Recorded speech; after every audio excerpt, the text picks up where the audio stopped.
अस्सलाम वालेकुम students, welcome back to my YouTube channel math notes by F. ऐसा कि हमने मैथमेटिक्स बार केमिस्ट्री कोर्स को स्टार्ट किया है। आज हम एक्सरसाइज नंबर 4.5 को डिस्कस करेंगे। उससे पहले हमें पार्शियल फ्रिक्शन रेजोल्यूशन को देखना होगा कि पार्शियल फ्रिक्शन रेजोल्यूशन क्या होती है। हमारे पास ये है the process of decomposing the rational fraction into equivalent partial fraction is का resolution of the partial fraction. यहाँ पे हमारे पास रैशनल फंक्शन कौन से होते हैं? रैशनल फंक्शन वो होते हैं जो इसको हमने पी बाई क्यू की फॉर्म में लिख सकें, यानी कि ऊपर भी हमारे पास कोई पॉलिनोमियल हो और नीचे भी पॉलिनोमियल हो। उस इस तरह के फंक्शन को रैशनल फंक्शंस कहते हैं। रैशनल फंक्शंस को डिकम्पोज करने के प्रोसेस को हम पार्शियल फ्रिक्शन रेजोल्यूशन कहते हैं। और जो पार्शियल फ्रिक्शन रेजोल्यूशन होती है वो हमेशा हम प्रॉपर फ्रिक्शन पे अप्लाई करते हैं। तो यहाँ पे देखना होगा कि प्रॉपर फ्रिक्शन क्या है और इम्प्रॉपर फ्रिक्शन क्या है। एग्जाम्पल है हमारे पास x+1 over x square minus x+7। तो हमने चेक करना है कि ये वाली जो फ्रिक्शन है हमारे पास प्रॉपर है या इनप्रॉपर है। तो इसके लिए डेफिनेशन को देखते हैं हम। प्रॉपर फ्रिक्शन क्या होगी? अब rational function is a proper friction if the degree of the numerator polynomial is less than the degree of the numerator polynomial. ठीक है, इसके क्या कह रहा है कि अगर न्यूमरेटर की पॉलिनोमियल की डिग्री हमारे पास लेस होगी तो फिर हम क्या कहेंगे, वो हमारे पास प्रॉपर फ्रिक्शन है। यहाँ पे न्यूमरेटर होता है हमारे पास ऊपर वाली जो पॉलिनोमियल है, और डिन्यूमरेटर होता है जो नीचे हमारे पास पॉलिनोमियल में हो। और इम्प्रॉपर फ्रिक्शन में हमारे पास क्या होती है? If the degree of the numerator polynomial is equal or greater, या तो वो बराबर हो, ऊपर और नीचे पॉलिनोमियल की डिग्री बराबर हो, या ऊपर बड़ी हो, तो हमारे पास इम्प्रॉपर फ्रिक्शन होगी। तो यहाँ पे ये एग्जांपल्स देख लेते हैं। यहाँ पे जो एग्जांपल है x+1 over x square minus x+7।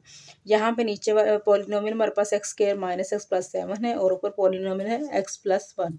ऊपर जो हाईएस्ट पावर है 1 है, नीचे है 2। तो ऊपर जो न्यूमरेटर की डिग्री है हमारे पास लेस है और डिन्यूमरेटर की डिग्री ग्रेटर है, तो इसलिए ये हमारे पास हो गया प्रॉपर फ्रिक्शन। इसी तरह ये भी प्रॉपर फ्रिक्शन है। और यहाँ पे देखें नीचे हमारे पास डिग्री इसकी 3 है, ऊपर 2 है, तो ये भी प्रॉपर फ्रिक्शन है।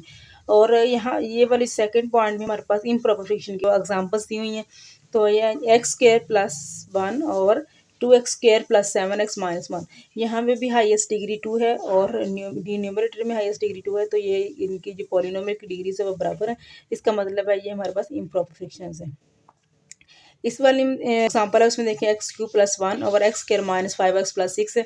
ऊपर हमारे पास डिग्री 3 है, नीचे है 2। तो यहाँ पे न्यूमरेटर की डिग्री ग्रेटर है और डिनोमिनेटर की लेस है। इसका मतलब ये हमारे पास इम्प्रॉपर फ्रिक्शन है। जब भी हमने पार्शियल फ्रिक्शन को सॉल्व करना है तो उसके लिए पहले हमें देखना होगा कि हमारे पास जो फ्रिक्शन है वो प्रॉपर फ्रिक्शन हो। अगर नहीं है तो पहले इसको प्रॉपर में कन्वर्ट करना होगा, देन हम इसको सॉल्व करेंगे। तो नेक्स्ट इसका ये है कि अगर हमारे पास जो न्यूमरेटर में पॉलिनोमियल दिया हो तो इसको पहले हम फैक्टर्स करेंगे उसके, फिर हमने इसको सॉल्व करना है। यानी कि the factor denominator is required before decomposition of proper friction into partial friction. जैसे जो हमें क्वेश्चन दिया है सबसे पहले उसको देखेंगे, फैक्टर्स की फॉर्म में है तो ठीक है, अगर नहीं तो फिर इसको पहले हमने फैक्टर की फॉर्म में कन्वर्ट करना है। आपकी बुक पे जो डिफरेंट फॉर्म्स दी हुई हैं हमारे पास नॉन रिपीटेड लीनियर फैक्टर्स, अगर कि हमारे पास जो डी न्यूमरेटर में नॉन रिपीटेड लीनियर फैक्टर्स हों तो हमने उसको सिंपली सॉल्व कर लेना है। जैसा कि हमारे पास एग्जांपल है 5x ओवर x+1 और x+2। तो क्या करेंगे, हमारे पास ए के ऊपर एक वेरिएबल है, लिख लिए, ए के नीचे क्या है x+1 आ जाएगी, सिमिलरली बी के नीचे x+2।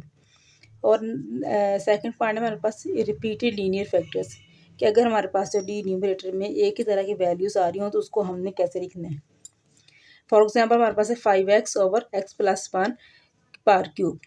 ठीक है, यहाँ पे है x+1 जो है रिपीटेड फैक्टर है और इसके हाईएस्ट पावर क्या 3। तो हम क्या करेंगे, इस 1 से स्टार्ट करके हाईएस्ट पावर तक इसको हम लिखेंगे। यानी कि a over x+1 plus b over x+1 का square plus c over x+1 का क्यूब। तो हाईएस्ट पावर यहाँ पे 3 थी, तो इसलिए हम 3 तक गए। ठीक है जी। नेक्स्ट इसकी पॉसिबिलिटी क्या है कि नॉन रिपीटेड क्वाड्रेटिक फैक्टर, कि अगर हमारे पास न्यूमरेटर में फैक्टर्स की फॉर्म में नहीं है, कोई क्वाड्रेटिक इक्वेशन दी है, तो हमने उसको पहले फैक्टर्स में कन्वर्ट करना है, देन इसको सॉल्व करेंगे। यानी कि हमारे पास अगर वो 5x over x square plus 5x+6, तो हम इसको सॉल्व करने से पहले हमें इसके फैक्टर्स बनाना होंगे। जैसे कि हमारे पास है एक्स स्क्वायर प्लस 5x+6, यानी कि ऐसे फैक्टर्स ढूंढने हैं जो मल्टीप्लाई करने से 6 आए और ऐड करने से 5 आए। तो हम जी लिख लेते हैं x² + 3x +2x+6, यानी कि ये फैक्टर्स जो हैं इनको हम मल्टीप्लाई करेंगे तो 6 आएगा, ऐड करेंगे तो हमारे पास 5 आ जाएगा। तो इसको अब हम फैक्टर्स निकाल लेते हैं। x × x+3 +2 कॉमा यहाँ से x+3, ये भी ठीक है। अगर फैक्टर्स बनाने में अगर हमारे पास ये दो वाले फैक्टर्स जो हैं ये कॉमन आ जाएँ तो इसका मतलब है कि हमारे पास क्वेश्चन क्या है, फैक्टराइजेशन ठीक है, यानी कि x+3 भी और ये दोनों कॉमन है। निकाल लें हम इसमें x+3 और x+2, तो ये हमारे पास फैक्टर्स आ गए। अब ये फैक्टर्स बन के तो फिर हमारे पास वही जो फर्स्ट केस है, नॉन रिपीटेड लीनियर फैक्टर्स वही फॉर्म बन जाएगी। तो हमने ए के नीचे हमारे पास सिंपल आ जाएगा x+3 और बी के नीचे आ जाएगा x+2। एक्सरसाइज 4.5 को स्टार्ट करते हैं।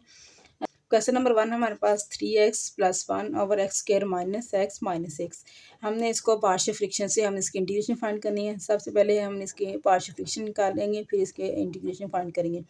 तो मैंने जैसे पीछे बताया कि अगर हमारे पास टी न्यूमरेटर में कोई क्वाड्रेटिक फंक्शन दिया हो तो फिर पहले हम इसकी फैक्टराइजेशन करेंगे। तो यहाँ पे हमारे पास x² - x - 6 इसकी फैक्टराइजेशन करनी है। फैक्टराइजेशन करने के बाद हमारे पास क्या आता है, x - 6 और x+2। तो इसको हमने अब लिख लिया गया, हमारे पास 3x+1 x² - x - 6 किसके इक्वल है, ये फैक्टर्स की फॉर्म में। तो अगर हमारे पास टी न्यूमरेटर में नॉन रिपीटेड फैक्टर्स हों तो हमने क्या करना, लिख देंगे ए के नीचे हमारे पास x - 3 आ जाएगा, इसी तरह बी के नीचे x+2। तो अब हमने क्या करना है कि ये वाली जो टर्म होगी इसके डिनोमिनेटर में जो भी फैक्टर्स हैं उनको हमने दोनों साइड पे मल्टीप्लाई कर देंगे, इस इक्वेशन के दोनों साइड मल्टीप्लाई कर देंगे। तो यहाँ से अगर हम देखें तो x-3 और x+2 को मल्टीप्लाई करें तो इससे ये वाली टर्म इससे कैंसिल हो जाएगी। 3x+1 तो इज इक्वल टू इस साइड पे हमारे पास क्या आ जाएगा, x+2 से कैंसिल हो जाएगा। या अगर हम इसको मल्टीप्लाई करें यहाँ पे x-3 और x+2, इसी तरह यहाँ पे भी आ जाएगा x-3 x+2 और इस साइड पे भी जी x-3 x+2। तो यहाँ से इसको सिंप्लीफाई करिए, सारी टर्म्स इसके साथ कैंसिल हो जाएंगी। x-3 x-3 से कैंसिल आउट और x+2 से कैंसिल आउट। तो रिमेनिंग हमारे पास से क्या टर्म्स है, 3x+1 इज इक्वल टू ए, ये वाली दोनों कट हो गई हैं, a × x+2 + b × x-3।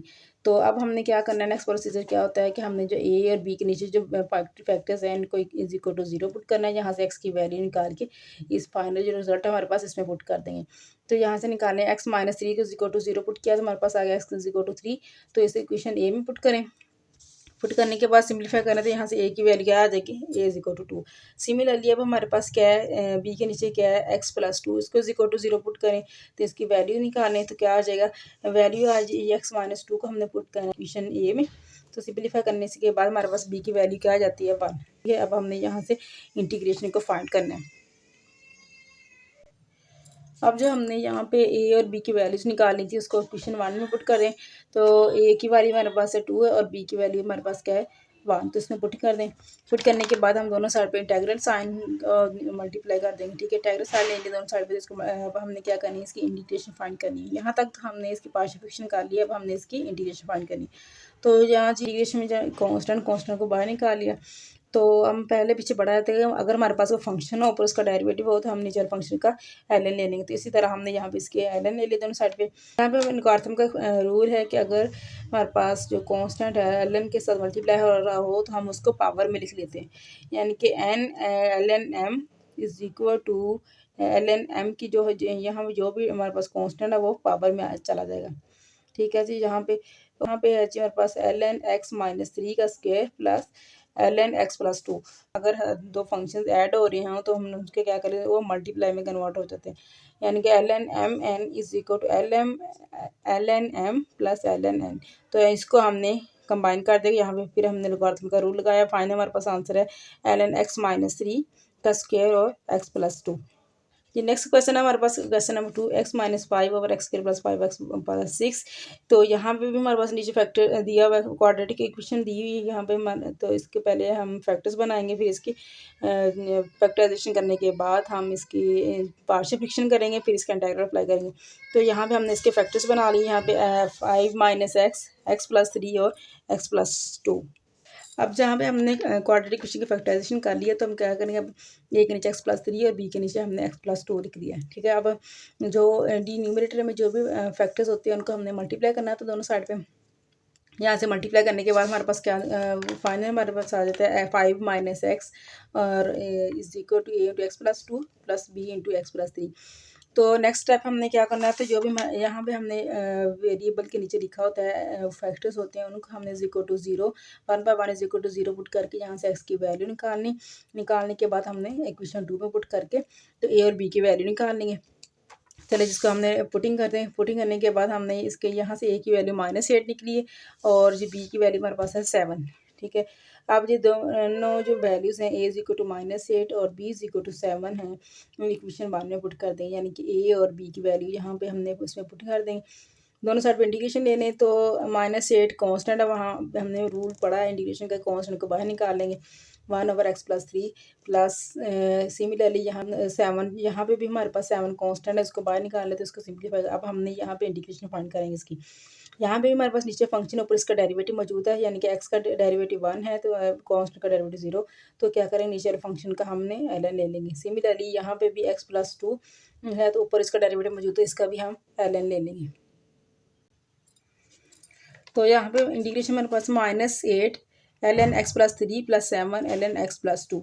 तो अब सिंपली जैसे इसको हमने रीअरेंज किया है, पीछे हमने पढ़ा है रूल, लॉगरिथम का रूल है कि अगर कांस्टेंट है, लॉगरिथम से पहले ही कोई कांस्टेंट आ रहा तो उसको हमने फैक्टर्स की पावर में लिख लेते, तो हमने इस पावर में ले लिया -ln, यहाँ पे भी ये मल्टीप्लाई हो रहा था कांस्टेंट, उसको भी हम फैक्टर की पावर में लिख लेंगे।